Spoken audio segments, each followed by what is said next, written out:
Umat yang terkasih, bacaan Injil hari ini kerap kita dengar. Dan dalam kehidupan kita sehari-hari banyak kita temui.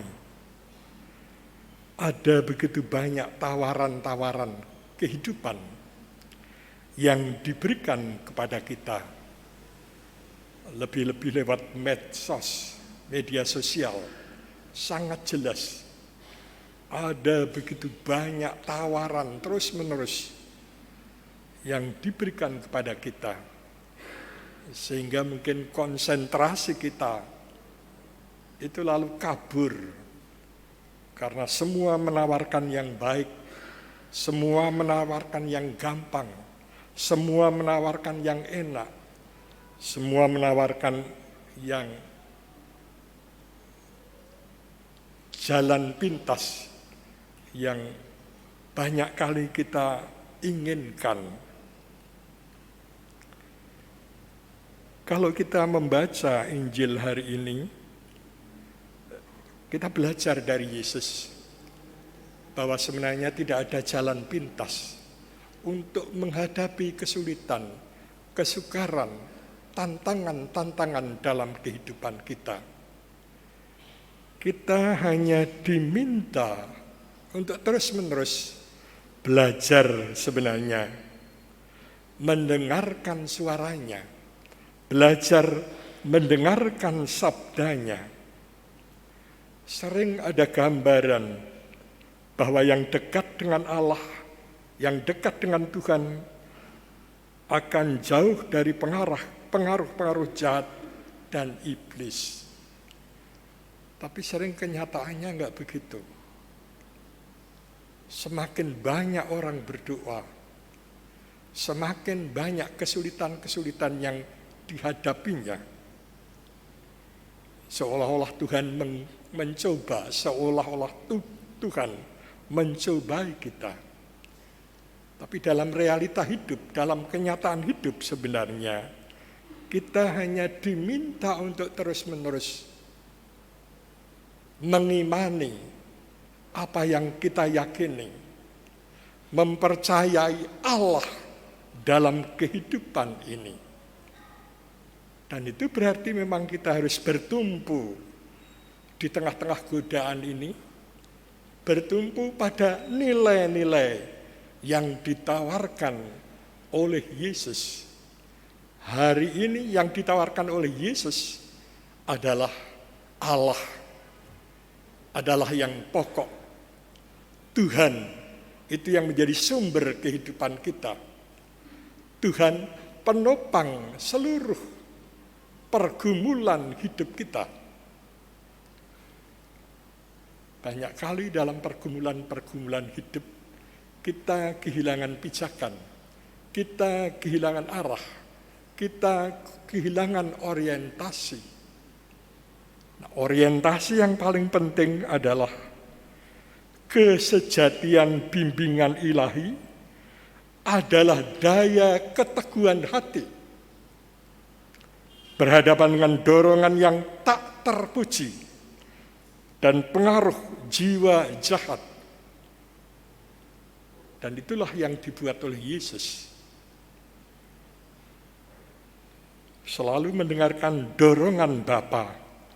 Kesejatian bimbingan ilahi adalah daya keteguhan hati, daya keteguhan iman, daya keteguhan harapan, daya keteguhan kasih kita kepadanya untuk menghadapi segala tantangan-tantangan hidup ini.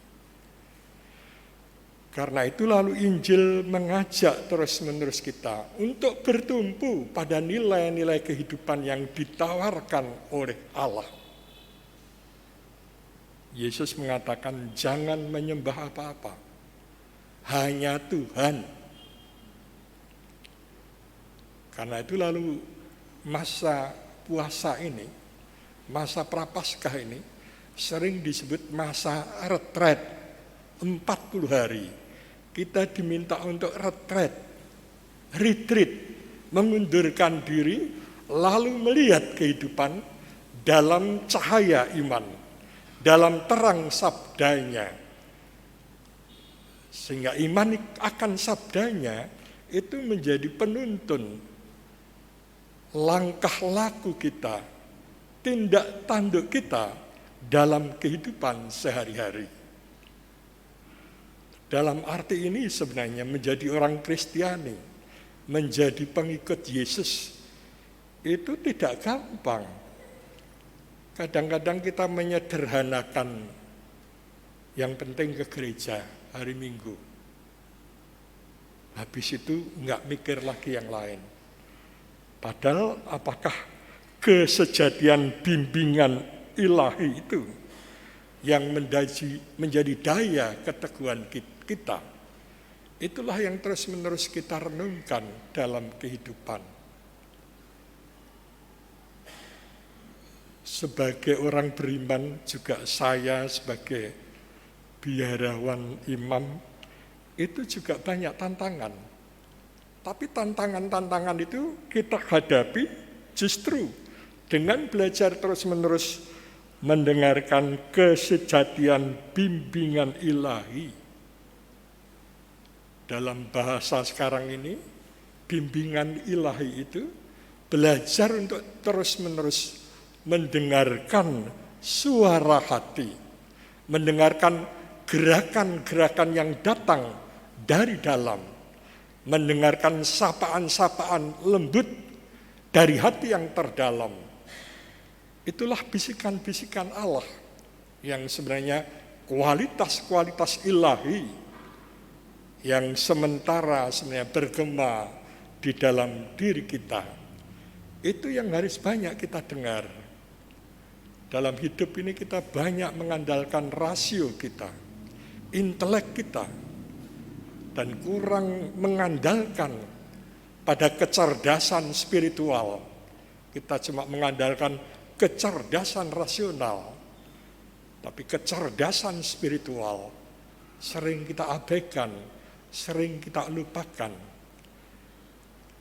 Karena itu masa retret 40 hari kita puasa itu masa untuk belajar hening, diam, menyerap apa yang kita terima. Saya selalu menganjurkan orang-orang muda, biasakan menyerap kebaikan-kebaikan Allah lewat kebaikan apa saja yang kita terima dari saat ke saat. Sehingga hati ini akhirnya dipenuhi oleh kebaikan. Dan akhirnya kita juga percaya bahwa kita dipanggil untuk membawa kebaikan ilahi Allah dalam hidup ini. Apapun tantangannya, Yesus sudah memberi teladan kepada kita untuk selalu bertumpu sebenarnya kebijaksanaan ilahi, daya ilahi. Dan daya itu sekarang ini juga ditanam di dalam diri kita, ditanam dalam hati kita. Karena itu lalu kita mengatakan belajar mendengarkan suara hati, belajar mendengarkan getar-getar hati ilahi dalam hati manusiawi kita, belajar untuk peka terhadap sentuhan-sentuhan kasih Allah melalui sentuhan kasih manusiawi. Belajar untuk peka terhadap hati Allah melalui hati insani kita. Dengan demikian lalu kita beriring dan berjalan antara daya Allah dan daya manusia ketemu di dalam diri kita. Ketemunya di mana? Bukan di kepala, bukan di perasaan, di hati yang terdalam, di hakikat diri kita, di jati diri kita. Nah, jati diri kita itu apa sebenarnya? Kita itu citra Allah. Karena kita itu citra Allah, maka kebaikan ilahi itu juga ditanam di dalam diri kita. Karena itu lalu kita bertumpu di sana. supaya kapal kehidupan kita tidak teroleng oleh badai-badai, karena jangkarnya sungguh-sungguh tenggelam di kedalaman hati Allah yang bersemayam di hati manusiawi kita. Marilah dalam persiapan Paskah kita lebih memperhatikan dunia batin, dunia ilahi, lebih belajar untuk mendengarkan kebaikan-kebaikan kita, daya-daya yang sungguh otentik diberikan oleh Allah, dan daya-daya itu selalu bercorak terbuka, selalu bercorak sosial, dan selalu bercorak membaharui kehidupan masyarakat. Kita diundang untuk merenungkan daya-daya ilahi yang sudah ditanam dalam diri kita untuk kita hidupi selama saat tenang masa prapaskah ini, supaya kita Paskah, kita bangkit bersama kekuatan-kekuatan ilahi yang ditanam di dalam diri kita. Hari ini kita belajar dari Yesus bahwa daya ilahi itu ada di dalam diri manusia. Apapun tantangan dan kesulitan, kita hanya diminta untuk setia dan percaya pada dorongan ilahi melalui kemanusiaan kita. Semoga demikian.